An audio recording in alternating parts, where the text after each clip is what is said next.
मंगलहारी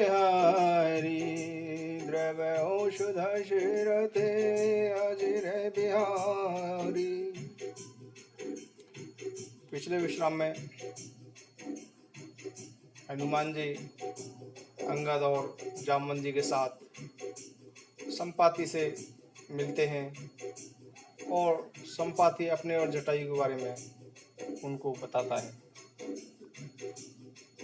संपाति कहता है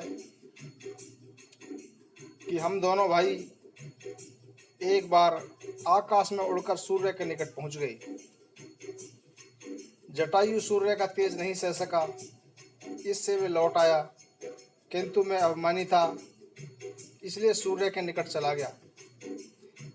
अत्यंत अपार तेज से मेरे पंख भस्म हो गए। मैं बड़े जोर से चीख मारकर धरती पर गिर पड़ा। वहां चंद्रमा नाम के एक मुनि थे। मुझे देखकर उन्हें बड़ी दया आ गई। उन्होंने अनेक प्रकार से मुझे ज्ञान सुनाया और मेरे देह संबंधी अभिमान को छुड़ा दिया। उन्होंने कहा कि त्रेता युग में साक्षात परम ब्रह्म मनुष्य शरीर धारण करेंगे। उनकी पत्नी को राक्षसों का राजा हर ले जाएगा। उसकी खोज में प्रभु दूत भेजेंगे। उनसे मिलने पर तू पवित्र हो जाएगा और तेरे पंख उगाएंगे। तू चिंता न कर, उन्हें तू सीता जी को दिखा देना। मुनि का वह वचन आज सत्य हुआ। अब मेरे वचन सुनकर तुम प्रभु का कार्य करो। त्रिकूट पर्वत पर लंका बसी हुई है। वहाँ स्वभाव से ही निडर रावण निवास कर रहा है। वहाँ अशोक नाम का उपवन है जहाँ सीता जी रहती हैं। इस समय भी वे चिंता में मग्न बैठी हैं। मैं उन्हें देख रहा हूँ पर तुम नहीं देख सकते, क्योंकि गिद्ध की दृष्टि अपार होती है, बहुत दूर तक जाती है। पर क्या करूं मैं, अब मैं वृद्ध हो गया हूँ, अन्यथा तुम्हारी कुछ और सहायता करता। जो 100 योजन 400 कोस समुद्र लांघ सकेगा और बुद्धिमान होगा, वही श्री राम जी का कार्य कर सकेगा। निराश होकर घबराओ मत, मुझे देखकर मन में धैर्य रखो। देखो श्री राम जी की कृपा से देखते ही देखते मेरा शरीर कैसा हो गया। बिना पंख का बेहाल था, अब पंख उंगले से सुंदर हो गया हूँ। जिनका स्मरण करने पापी भी अत्यंत अपार भवसागर से तर जाते हैं, तुम उन्हीं के दूत हो। अतः कायरता को त्याग कर श्री राम जी को हृदय में धारण करके उपाय करो। काकभूषणी जी कहते हैं कि हे गरुण जी, इस प्रकार कहकर जब संपाति चला गया तब उन वानरों के मन में अत्यंत आश्चर्य हुआ। सब किसी ने अपनी अपनी शक्ति का वर्णन किया, पर समुद्र के पार जाने में संदेह प्रकट किया। यक्षराज जामवंत कहने लगे, अब मैं बूढ़ा हो गया हूँ, शरीर में पहले वाला बल लेस नहीं है, और जब खरारी घर के शिशु श्री राम ने वामन अवतार लिया था तब मैं जवान था। उस समय मुझ में बड़ा बल था। बलि को बांधते समय प्रभु ने शरीर को इतना बढ़ाया कि उस शरीर का वर्णन नहीं किया जा सकता, किंतु मैंने 2 ही घड़ी में दौड़कर उस शरीर की 7 प्रदक्षिणाएं कर ली थी। अंगद ने कहा, मैं पार तो जा सकता हूँ, परंतु वापस आने के लिए मेरे हृदय में कुछ संदेह है। जामवंत ने कहा, तुम सब प्रकार से योग्य हो, परंतु तुम सबके नेता हो, तुम्हें कैसे भेजा जाए। यक्षराज जामवंत ने श्री हनुमान जी से कहा कि हे हनुमान, हे बलवान, सुनो, तुमने ये क्या चुप्पी साध रखी है। तुम पवन के पुत्र हो और वर में पवन के समान हो। तुम बुद्धि विवेक और विज्ञान के निधान हो।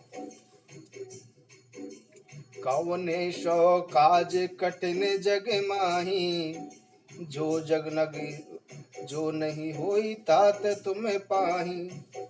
राम काज लगे तब अवतारा, सुनतई भयं पर्वताकारा। संसार में ऐसा कौन सा कठिन कार्य है जो हेता तुम नहीं कर सकते। श्री रामचंद्र जी के कार्य के लिए ही तो तुम्हारा जन्म हुआ है। यह सुनते ही हनुमान जी अत्यंत विशालकाय हो गए। कनक बरन तन बेजे वे राजा, माने हूँ अपर गिरन कर राजा। सिंहनाद करि बारहि बारा, लीलहि नाउ जल निधि कारा। उनका सोने जैसा रंग है, शरीर पर तेज विराजमान है, मानो दूसरा पर्वतों का राजा सुमेरु हो। हनुमान जी ने बार बार सिंहनाद करके कहा, मैं इस खारे समुद्र को खेल खेल में लांग सकता हूँ। सहित सहाय राम नहीं मारा, आनहु यहाँ त्रिकोट पारी। जामवंत में पूछहु तो ही, उचित सिखावनु दीजहु मोही। और सहाय को सहित रावण का वध करके त्रिकूट पर्वत को उखाड़ कर यहाँ ला सकता हूँ। हे जामवंत, मैं तुझसे पूछता हूँ, तुम मुझे उचित शिक्षा देने की मुझे क्या करना चाहिए।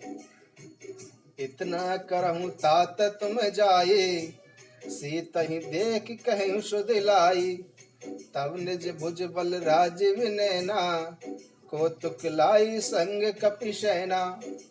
जामवंत ने कहा कि हे तात, तुम जाकर सिर्फ इतना ही करो कि सीता जी को देख कर लौट आओ और उनका समाचार बता दो। फिर कमल नयन श्री राम जी अपने बाहुबल से ही राक्षसों का संहार कर सीता जी को ले आएंगे। केवल खेल के लिए ही वानर की सेना अपने साथ ले जाओ।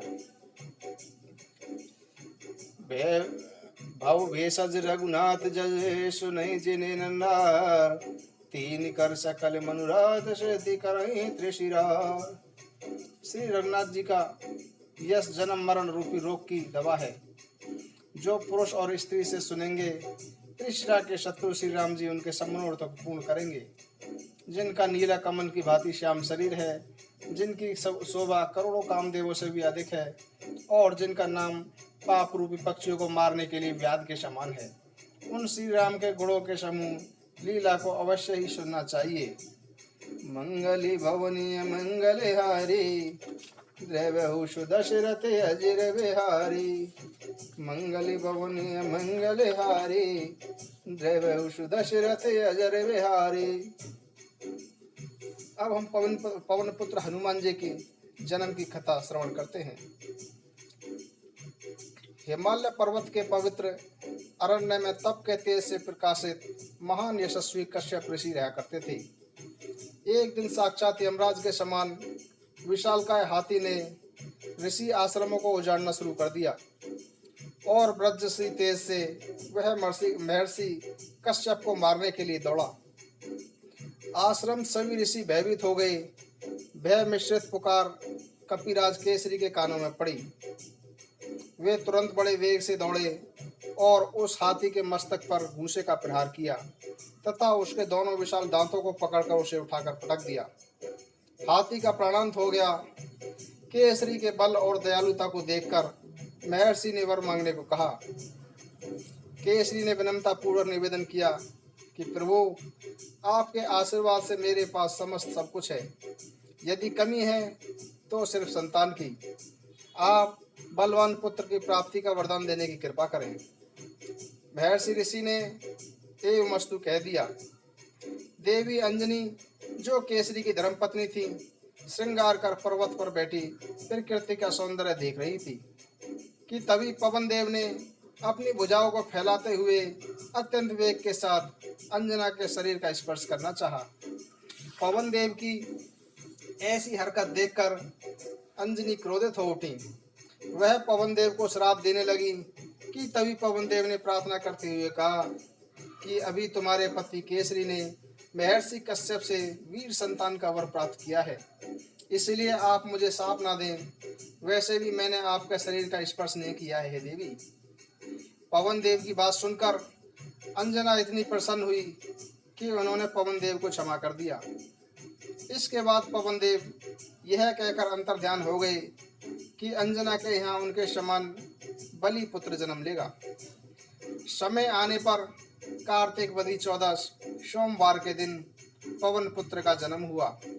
माँ की गोद में खेलते समय एक दिन आंजनेय ने लाल वर्ण के सूर्य देव को फल समझा और उसकी ओर झपटे। महावीर ने उसे अपने मुख में डाल लिया। तीनों लोकों में अंधकार छा गया। तब इंद्र ने वज्र से प्रहार किया। वज्र लगते ही महावीर मूर्छित हो गए। यह देखकर पवन देव ने वायु की गति रोक ली। तीनों लोग त्रस्त हो गए। देवताओं ने पवन देव से प्रार्थना की कि वह ऐसा ना करे। इससे तो चराचर जगत नष्ट हो जाएगा। पवन देव ने देवताओं से अपने पुत्र को बलि चतुर अजय अमर करने का वर देने के साथ यह भी मांगा कि वह श्री राम का अनन्य भक्त हो। ब्रह्मा जी ने कहा कि हनुमान का अंग वज्र का होगा और उस पर ब्रह्मास्त्र का भी या ब्रह्मपास का भी कोई प्रयोग निरर्थक होगा। इसी प्रकार अग्नि ने अग्नि से, इंद्र ने वज्र से, शिव ने त्रिशूल से और वरुण ने जल से अप्रवाह रहने का वर दे दिया। देवताओं से इस वर को प्राप्त कर बालक हनुमान के नटखटपन में और बढ़ोतरी हो गई। वे ऋषियों को अपनी हरकतों से हैरान परेशान करने लगे। तब ऋषियों ने उन्हें शाप दिया कि हनुमान, तुम अपना बल भूल जाओ। जब कोई तुम्हें इसका स्मरण कराएगा तभी तुम्हें वह याद आएगा। मंगली भवने मंगलहारी, द्रव्य दशरथे अजिर बिहारी।